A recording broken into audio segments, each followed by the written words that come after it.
Hello and welcome to the Daily Aus. I'm Emma Gillespie. I'm Lucy Tassell. Think back to the last time you logged in to your Netflix, Disney Plus, or any streaming service and ask yourself this: how much Aussie content do you remember seeing? If you're struggling to imagine a single local production, the future could look very different. That's because after years of discussion, the federal government has announced it will introduce legislation requiring streaming services to boost their spending on Aussie content. Today, we will explain everything you need to know about this announcement, what it means for the film and television industry here, and how the streamers themselves are responding. But first, today is a big and exciting day because we have a culture newsletter. It's launching this afternoon. If you want to be one of the first people in the country to read it, sign up at the link in our show notes. Okay, Emma, before we get into the details of this announcement, can you explain what's the state of play in Australian media? Yeah, so some really important context for this story is that for decades, Australia has had really strong content requirements for free-to-air television. So commercial free-to-air, the ABC and SBS have their own kind of charters and requirements around local content, but commercial networks, so 7, 9 and 10, must broadcast an annual minimum of 55% Australian content between 6 a.m. and midnight on their primary channels. So more than half of their annual content in those hours has to be Aussie programming. They also have to meet minimum hour requirements on their non-primary channels each year. So for example, Channel 9 has that 55% requirement, but a channel like 9 Gem has slightly different rules. Yeah. Pay TV, like Foxtel, also has obligations to invest in Australian content, and these are rules that have been in place for decades. They're considered an essential way to protect local productions that might otherwise struggle to compete with the, massive budgets of overseas content, particularly out of the US and the UK. You've mentioned free-to-air channels and you've mentioned pay TV channels, but you haven't mentioned where I don't know about the statistics, but where I think most Australians are watching most of their TV these days, which is streaming services.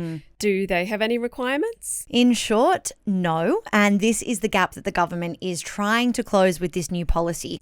So when streaming platforms arrived in Australia around 10 years ago, if you can believe, the likes of Netflix, Amazon's Prime Video were able to build huge audiences without the same obligation to invest in Australian stories as linear TV, traditional TV competitors.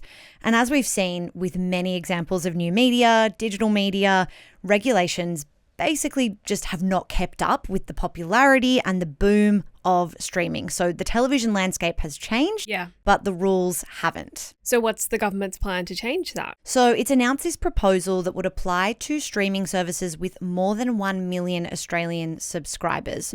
So that's Netflix, Disney Plus, Prime Video, probably Apple TV Plus, although it doesn't publish local subscriber numbers.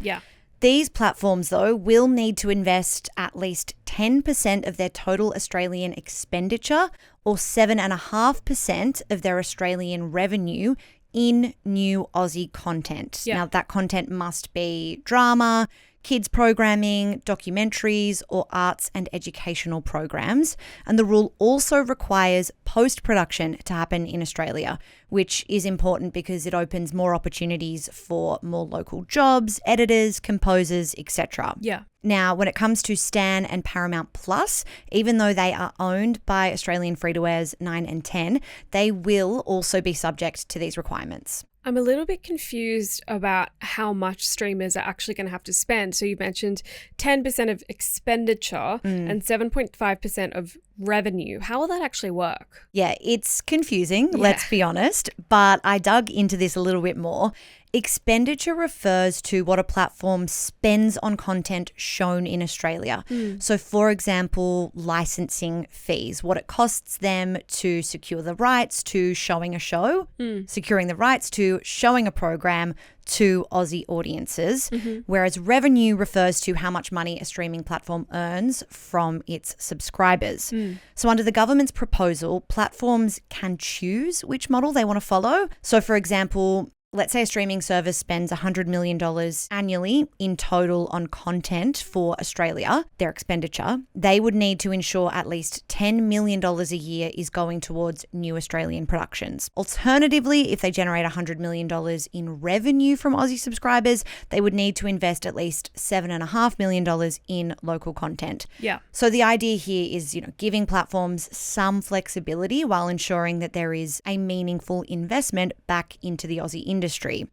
But in reality, the contributions from some of these platforms will be much bigger. Let's look at Netflix. Yeah. It reported local revenue of $1.3 billion. Wow. Expenses of about $1.25 billion in the last financial year. So, we're talking about significant investment. And are we talking about all content from these streamers or only new content? New content specifically. So Yeah. this isn't about streaming services increasing their spend on Australian content that already exists. It's not about Netflix saying, okay, what are the pre-existing Australian shows that we can secure the rights to? Yeah. Arts Minister Tony Burke said that since coming here, these services have created some extraordinary shows, but, quote, this obligation will ensure that those stories, our stories, continue to be made. You mentioned that this is a proposal that's been kind of gestating for a while. What's taken so long? Hi, I'm Ola. And I'm Elliot. We're the two-person team behind everything video and audio here at the Daily Aus. If you want to help us grow so we can deliver more of the content that you love, be sure to hit subscribe. Now let's get back to the video. Debate has been going on around this for almost as long as these platforms have been available here. Yeah. There was some momentum in 2021. The former coalition government's Arts and Communications Minister, Paul Fletcher, put forward a 5% proposal for local content quotas for streamers. The scheme was voluntary, though, and it was criticised by Labor as not going far enough. Right. In January 2023, the Albanese government actually committed to introducing streaming quotas. They set a deadline of July 1, 2024, but obviously that came and went with no legislation. Yeah. And over the past 2 years, there has been extensive consultation with the streamers and free-to-air broadcasters and various industry bodies as part of these efforts to kind of get this off the ground.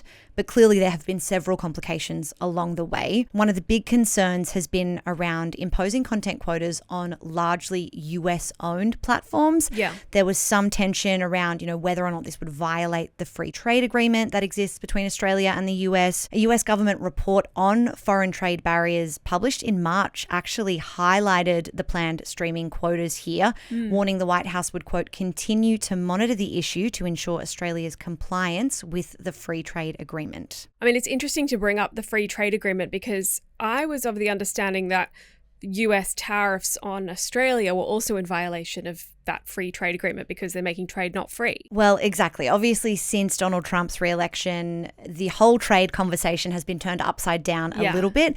But I guess the argument here could be that with those added tensions because of ongoing tariff negotiations with Trump, could these quotas be seen as a potential provocation to worsen or intensify strain on those other negotiations? Okay, I see. Let's talk about the streaming platforms themselves. We haven't heard from them yet. What have they said in response to this proposal? So the streamers have been pushing back hard. They have argued as a collective that they already invest heavily in local content. So there's this industry body called the Australia-New Zealand Screen Association, and they represent Netflix, Prime Video, Disney Plus, Stan, and Paramount Plus. All of those services have teamed up to reject earlier versions of the quota proposals. They actually published these findings as a group this year through a report called Streaming for Australia, which highlighted what it called, quote, evidence that demonstrates that the contribution we have made to Australia's creative economy is meaningful. According to the report, streaming services invested nearly $3 billion on new Australian and, quote, Australian-related programs between 2019 and 2024 to become, quote, the largest investors in Australian content today. Netflix in particular warned all the way back in 2021 when those first conversations were happening with the Morrison government that mandatory quotas could have serious negative consequences and, quote, inadvertently lead to a reduction in the volume, variety and quality of Australian content rather than increase it. Okay. What has the Australian screen industry said? Well, in contrast to how the streaming platforms have responded, this has been a mostly positive response. Yeah. Screen Producers Australia called it a landmark announcement after years of global streaming services benefiting from local audiences, quote, without contributing fairly to the creation of Australian stories. We reached out to independent Aussie TV and film production company Wooden Horse. Joint CEO Richard Finlayson told TDA, like most independent producers, Wooden Horse, quote, welcomes the new quota requirement, but he said they had hoped to see a higher percentage of revenue committed to Australian content. Finlayson also noted that the French government, interestingly, has enforced legislation requiring streamers to invest at least 20% of local revenue in French and European content. In a statement to TDA, he said, quote, 7.5% feels like a low bar when you consider that premium drama series are now costing between $25 to $50 million. Yeah. Okay. There's a lot of money in streaming and streaming productions. Yeah. What have we heard from other political parties? The Greens want the quota to be higher. They're calling for a 20% reinvestment, like we have heard from within the film industry. They also want a sub-quota specifically for children's television. Now, I did reach out to the Shadow Minister for the Arts, Julian Leeser, but the Greens did note that the coalition had opposed strong local content quotas while it was in government before the 2022 election. The government obviously has a lot of hurdles to overcome before this actually comes into effect. But when it does, what do you think it'll look like? In theory, the hope from the government is that we see a lot more Australian content on the homepages of those streaming services we are so familiar with. So, dramas, docos, kids shows, more work for writers and actors, directors, crew members, all the supporting businesses around film and television production. Communications Minister Annika Wells said, quote, we want to make sure no matter which platform people are watching, Australian stories are part of their experience. So the hope is, with more Aussie content being made, we will see more stories that resonate with us. Yeah. There's also a hope that, this content will find international audiences and elevate the profile and notoriety of Australian productions. But Lucy, as always, there is so much we don't know yet. Yeah. Like how exactly spending will be audited, what specifically qualifies as Australian content. This will all be finalised, during the parliamentary processes when the legislation is tabled. It's been a long and complicated journey to get here and it's not over yet. Yes, that's right. Thanks so much for explaining that, Emma. If you are interested in more culture stories like this, you can sign up to our new newsletter debuting today at the link in our bio. TDA Culture, get around it. We will be back this afternoon with the headlines. Until then, have a great day.